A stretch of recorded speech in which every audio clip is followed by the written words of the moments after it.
Thank you. I'd like to recognize my colleague from Georgia, Ms. McBath. Thank you, Chairman Owens and Ranking Member Adams, and thank you to our witnesses today. I have read your testimonies. It's abundantly clear that our current higher education system is not working for the American people the way that it should be. That's the reason why we're having this hearing. It's not working for families who too often end up paying more than they thought they would ever have to pay. It's not working for the millions of students who are being forced to take out loans at predatory interest rates and have no degree or credentials to show for it at all. It's also not working for our employers who are in desperate need of workers with the specific skills necessary to fill the in-demand sectors of our economy. I'm talking to those employers all the time in my district.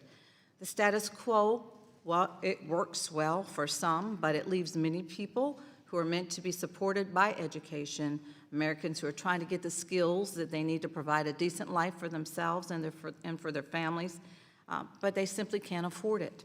Instead of opening doors to opportunity for all, we have a system that puts far too many Americans in insurmountable debt at a time when most good-paying jobs in this country require a degree or some kind of credential.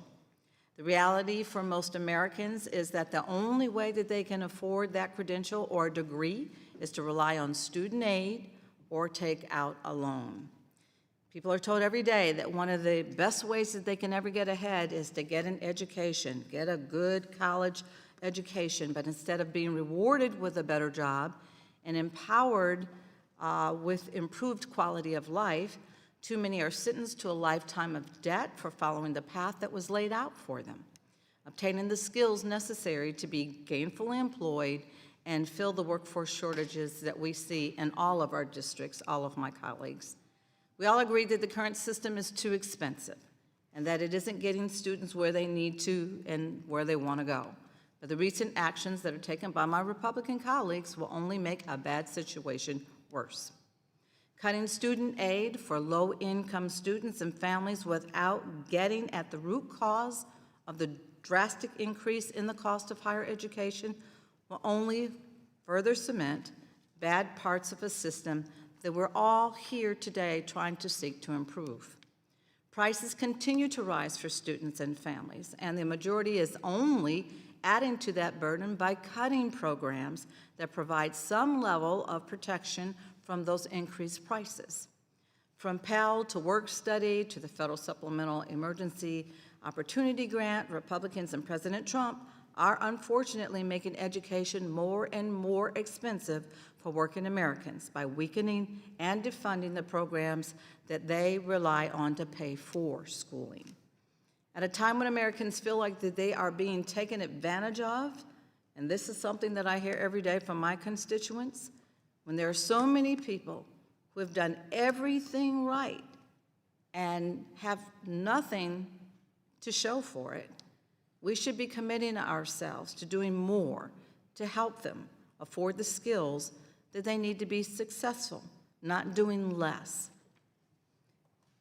Ms. Lightnin, in your testimony, you did mention that tuition and fees have nearly doubled in price over the last 3 decades.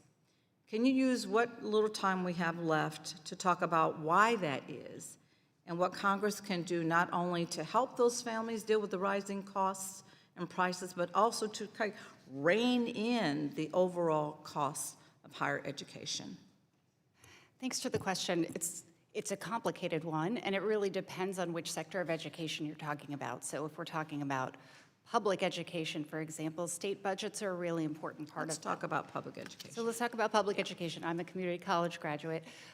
We don't see as much investment by the states in some of the colleges as we should, but also I think the federal government has played a role in letting states off the hook, because states, as I mentioned earlier, when they're facing budget cuts, they decide, ooh, you know what? Instead of cutting K-12 education, let's cut higher ed education because they can increase tuition for students. And then what pays for that increased tuition?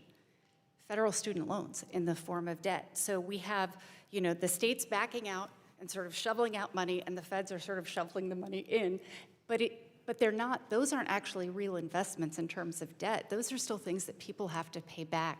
we need to make sure that whatever federal investments are being made are not then being used by states to sort of back out. We need to have a federal-state partnership that helps to stabilize those costs and to make sure that both students have what they need in terms of aid for tuition and for living costs, but also that schools have what they need to help get students to and through college so that they're succeeding.